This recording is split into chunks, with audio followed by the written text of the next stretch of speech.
Welcome to Fluent Phonics. Today we will discover the proper pronunciation of the word cowboy. Cowboy. Cowboy. Cowboy.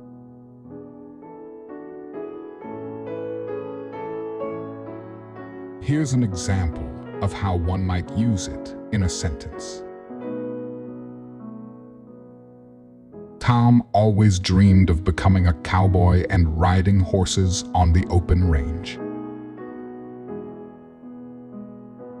A cowboy is a person, typically working on a ranch or farm, who herds and tends to cattle and horses, often recognized by their distinctive clothing and skills in horseback riding.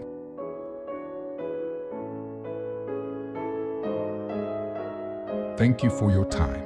If you enjoyed this, please like and subscribe for further content.